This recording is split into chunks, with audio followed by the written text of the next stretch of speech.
24 सेवों को दो भागों में इस प्रकार बांटा गया है कि पहले भाग के 7 गुने और दूसरे भाग के 5 गुने का योग 146 है। तो पूछ रहा है पहला भाग कितना होगा। तो पूछ रहा है क्या पहला भाग कितना होगा।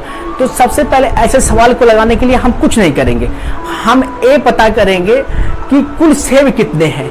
कुल सेव कितने हैं? 24 है। 24 को हमें दो भागों में बांटना है। पहले 24 को हमें दो भागों में बांटना है। कैसे बांटना है चलिए देखते हैं। देखिएगा 24 सेब है, कुल सेबों की संख्या कितनी है? 24। 24 सेबों को दो भागों में बांट रहे हैं। 24 सेबों को कितने भागों में बांटे? दो भागों में बांट रहे हैं। मान लीजिए पहला भाग यक्स है, दूसरा भाग कितना है? 24 माइनस यक्स है। पहला भाग यक्स है, दूसरा भाग कितना है? 24 माइनस यक्स है। समझ में आया कि नहीं आया? ठीक है, अब क्या करेंगे? कहा है पहले भाग का 7 गुना। क्या कहा है? पहले भाग का 7 गुना। तो यक्स का 7 गुना।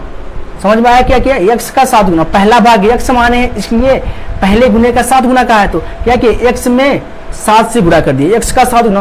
फिर कहा है दूसरे भाग का 5 गुना। दूसरा भाग कितना है? 24 माइनस यक्स है। दूसरा भाग कितना है? 24 माइनस यक्स है। दूसरे भाग का 5 गुना का मतलब होता है गुणा, और 5 गुना का है तो 5 से गुणा कर दिया। 5 गुना का योग, योग मतलब क्या होता है? धन। योग मतलब क्या होता है? धन। का योग बराबर किसके है? 146 के है। बराबर किसके है? बराबर 146 के। अब क्या करना? अब हमें कुछ नहीं करना, मेरा सवाल लग गया। 7 का गुणा एक्स में करेंगे क्या आएगा? 7x प्लस 5 का गुणा माइनस एक्स में करेंगे क्या आएगा? माइनस 5x प्लस 5 गुणा 24 में करेंगे क्या आएगा? 120 हो जाएगा। बराबर कितने के? 146 के। अब क्या करेंगे? 7x से माइनस 5x घटाएंगे, कितना x बचेगा? 2x बचेगा। 2x समझ में आया? कहां से आया? 2x कहां से आया? समझ में आया कि नहीं आया? आया होगा। 2x बचा। अब क्या करेंगे? 146 से 120 घटा देंगे। 146 से 120 घटाएंगे तो कितना बचेगा? 146 से 120 घटाएंगे तो कितना बचेगा? बचेगा भैया 26 बचेगा। 26 बचेगा कि नहीं बचेगा? 26 बचेगा। अब क्या करना है? 2 से 26 को काट देंगे। 2 से काटेंगे क्या? 2 का 2, 2 3 6। यक्स बराबर कितना आया? 13। यक्स बराबर क्या आया? यक्स बराबर 13। 13 क्या है? यही 13 क्या हो गया? आंसर हो गया। यही 13 क्या हो गया? आंसर हो गया। यक्स बराबर 13, यही क्या हो गया? आंसर हो गया।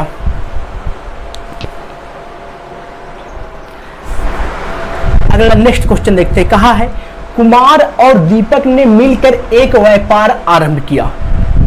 कुमार और दीपक ने मिलकर एक व्यापार आरंभ किया। कुमार ने 5,000 रुपये 5 महीने के लिए तथा दीपक ने 6,000 रुपये 6 महीने के लिए निवेश किया। यदि वर्ष के अंत में कुल कितना लाभ हुआ? 610 रुपये का लाभ हुआ। यदि वर्ष के अंत में कुल 610 रुपये का लाभ हुआ तो उसमें दीपक को कितना लाभ मिलेगा? तो उसमें से दीपक को कितना लाभ मिलेगा हमें ये बताना है। तो ऐसे सवाल को लगाने के लिए हम कुछ नहीं सोचते हैं। कोई भी कार्य कोई करेगा तो कितने वर्षों के लिए करेगा? 1 वर्ष लेके चलेगा कि हम 1 वर्ष में इतना पैसा कमाएंगे, इतना लाभ कमाएंगे। तो क्या होगा? समय कितना मानेंगे? 1 वर्ष। 1 वर्ष में कितने महीने होते हैं? 1 वर्ष में कितने महीने होते हैं? 1 वर्ष में 12 महीने होते हैं। 1 वर्ष में कितने महीने होते हैं? 1 वर्ष में 12 महीने होते हैं। मान लीजिए कुल 1 वर्ष में 12 महीने होते हैं। 12 महीनों में से दीपक 12 महीने बात आएगी, कुमार और दीपक ने तो कुछ पैसा लगाए और उसमें से कुमार 5,000 रुपये, कुमार 5,000 रुपये 5 महीने के लिए निवेश किया। कुमार ने 5,000 रुपये 5 महीने के लिए जमा किया और दीपक ने क्या किया? 6,000 रुपये 6 महीने के लिए निवेश किया या जमा किया। 6,000 रुपये निवेश किया या जमा किया। और अंत में क्या हुआ? 1 वर्ष के अंत में कुल लाभ कितना हुआ? कुल लाभ हो गया 610 रुपये। और 1 वर्ष के अंत में कुल लाभ कितना हो गया? 610 रुपये। अब हमें क्या करना है? अब हमें इस सवाल को लगाएंगे कैसे? हम इसको रेशियो मान के लगाएंगे। यहाँ बीच में अनुपात का चिन्ह लगा रहे हैं। हाई देखिए 3 शून्य है तो 3 शून्य से 3 शून्य खत्म हो गया। खत्म हो गया कि नहीं हो गया? अब क्या आ गया? 5 बचे 25, 25 आया। यहाँ क्या? 6 छक्का 36 आया। 25 और 36 समझ में आया? कहाँ से आया? 25 और 36 समझ में आया? कहाँ से आया? अब क्या करना है? 25 और 36 को जोड़ेंगे तो कितना मिलेगा? 61 आएगा। 61 से 610 को काटेंगे कितना बार जाएगा? 10 बार जाएगा। तो 10 बार आ गया। अब किसका हिस्सा पूछा है? उसमें किसका हिस्सा पूछा है? उसमें पूछा है दीपक का हिस्सा। दीपक का हिस्सा पूछा है, दीपक का अनुपात कितना है? दीपक का अनुपात है 36। दीपक का अनुपात कितना है? दीपक का अनुपात है 36। क्या करेंगे? 36 में 10 से क्या कर देंगे? गुणा कर देंगे। 36 गुणे 10 बराबर कितना हो गया? 360। 360 किसको लाभ हुआ? दीपक को लाभ हुआ।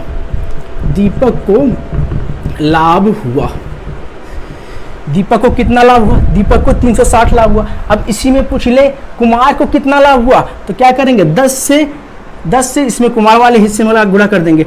इसका 25 अनुपात है, 25 में 10 से गुणा करेंगे 250। 250 एक किसको लाभ हुआ? एक कुमार को लाभ हुआ। हुआ कि नहीं हुआ? हुआ। अब चलते हैं अगले क्वेश्चन पे। अब चलते हैं नेक्स्ट क्वेश्चन देखते हैं। अब चलते हैं नेक्स्ट क्वेश्चन देखते हैं। नेक्स्ट क्वेश्चन क्या कहा है? देखिए इस क्वेश्चन में क्या कहा है? कहा है दो रेलगाड़ी क्रम से 127 मीटर तथा 98 मीटर लंबी है। वे क्रम से 35 किलोमीटर तथा 55 किलोमीटर की चाल से विपरीत दिशाओं में चलते हुए कितने समय में एक दूसरे को पार कर जाएंगे? एक दूसरे को पार कर जाएंगे। देखिए ऐसे सवाल को लगाने के लिए हम कुछ नहीं करना है। पूछ क्या रहा है? सबसे पहले पूछ क्या रहा है? सबसे पहले हम देख रहे हैं पूछ रहा है क्या? समय पूछ रहा है। समय पूछ रहा है। समय बताने के लिए सबसे पहले हम कुछ नहीं करेंगे। सबसे पहले हम क्या करेंगे? सबसे पहले हम कुछ नहीं करेंगे, देखेंगे रेलगाड़ी कितनी मीटर लंबी है। दोनों रेलगाड़ी कितनी मीटर लंबी है उसको उतार लीजिए। 127 मीटर। पहला दूसरी रेलगाड़ी कितनी है? 98 मीटर लंबी है। पहली रेलगाड़ी कितनी है? 127 मीटर पहली रेलगाड़ी है। दूसरी रेलगाड़ी कितनी है?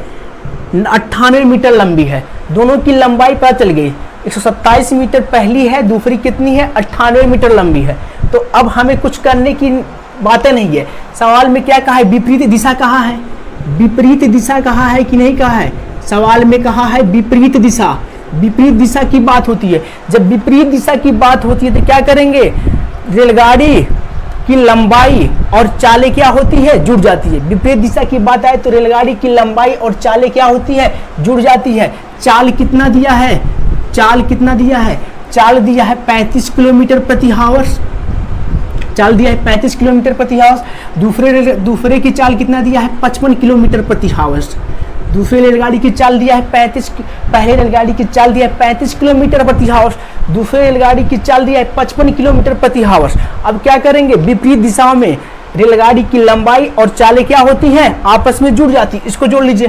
क्या 8 7 8 15 के 5 हाथ में आ 1, 9 2 11 1 12 के 2 हाथ में आ 1, 1 1 2 225 मीटर समझ में आया? कहाँ से आया? अब इसको जोड़ लीजिए। एक क्या होगा? 5 5 10 के 0 हाथ में आ 1, हाथ में आ 1 5 3 8 1 9, 90 किलोमीटर प्रति हावर्स आया। 90 किलोमीटर प्रति हावर्स आया। समझ में आया? कहाँ से आया?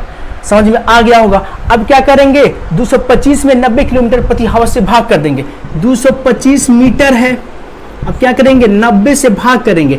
90 किलोमीटर प्रति हावर्स में है। किलोमीटर प्रति हावर्स को मीटर में बदलने के लिए 18/5 से गुणा करते हैं। तो यहाँ क्या करेंगे? 18/5 से क्या कर देंगे?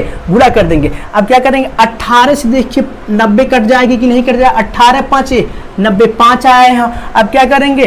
5 से इसको काट रहे हैं। 5 चौक 20, यहाँ 2 बचा, 5 बचे 25, 5 से यहाँ कर दिए, 5 9 45। क्या हो गया आंसर? 9 मीटर प्रति सेकेंड हो गया। 9 मीटर प्रति सेकेंड। ये क्या हो गया?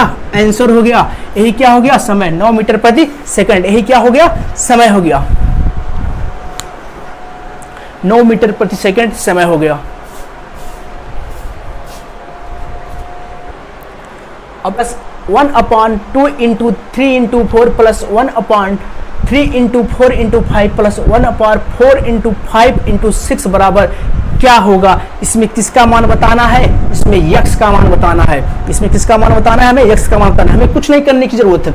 ऐसे सवाल को लगाने के लिए सबसे पहले देखते हैं एक पार्ट को, इसको पकड़ के बांध लीजिए। 1/1 × 2 और अंत से क्या करेंगे? 1/1 1/5 × 6 को पकड़ के बांध लीजिए। अब हमें कुछ करने की जरूरत नहीं है।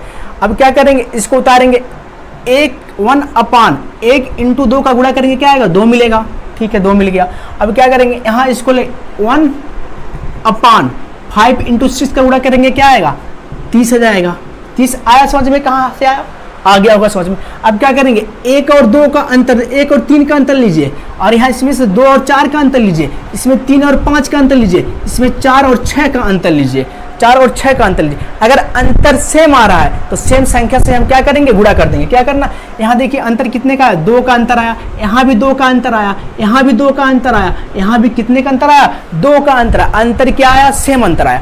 जब अंतर सेम आया तो क्या करेंगे, इसमें क्या करेंगे, 1/2 से क्या कर देंगे, गुणा कर देंगे, 1/2 से गुणा कर देंगे। अगर अंतर ही कितना आता, अगर अंतर ही 3 आता तो किससे गुणा करते, 1/3 से गुणा करते। अगर अंतर ही 4 आता तो क्या करते, 1/4 से गुणा करते। समझिए अब क्या करना हमें, 1/2 कोष्टक में 1/2 और यहाँ 1/30, बीच में क्या लगाइएगा, माइनस का चिन्ह लगाइएगा, क्योंकि हमें किसका मान निकालना है, x का मान निकालना है। अब क्या करेंगे, 1/2, 2 और 30 का एलसीएम लेंगे। क्या लेंगे, एलसीएम लेंगे।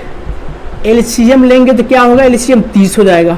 30 आएगा कि नहीं आया समझ में। अब 2 का पहाड़ा ऐसा पढ़िए कि हमें 30 मिल जाए। 2 का पहाड़ा कितनी बार पढ़े कि हमें 30 मिल जाए, 2 का पहाड़ा हमें 15 बार पढ़ना है। जब 15 बार पढ़ेंगे तो हमें क्या मिलेगा, 30 मिलेगा। तो यहाँ 15 लिख दीजिए, माइनस 30 का पहाड़ा कितनी बार पढ़े जाए कि हमें 30 मिल जाए। 30 का पहाड़ा 1 बार पढ़ेंगे, 30 से कहाँ है, 30, तो 30 मिला कि नहीं मिला, 30 मिल गया। अब क्या करेंगे, यहाँ 1 लिख देंगे। अब क्या करना, 1/2, अब 15 में से 1 घटाएंगे कितना आएगा, 14/30। क्या करेंगे, 1/2 गुणे 14/30। अब क्या करेंगे, 2 से काट दीजिए, 2 7 14, 7 कहाँ है, 7/30, 7/30 क्या हो गया, आंसर हो गया। 7/30 क्या हो गया, आंसर हो गया। समझ में आया कि नहीं आया, समझ में आया। सबसे पहले हमें क्या देखना, अंतर देखना है। यहाँ 2 का अंतर है, 2 का अंतर है, 2 का अंतर है, 2 का अंतर। जब अंतर समान रहेगा तभी हम 1/2 से गुणा किए। अगर अंतर ही 3 का रहता तो किससे गुणा करते, 1/3 से करते। अगर अंतर ही 4 का रहता तो किससे गुणा करते, 1/4 से गुणा करते।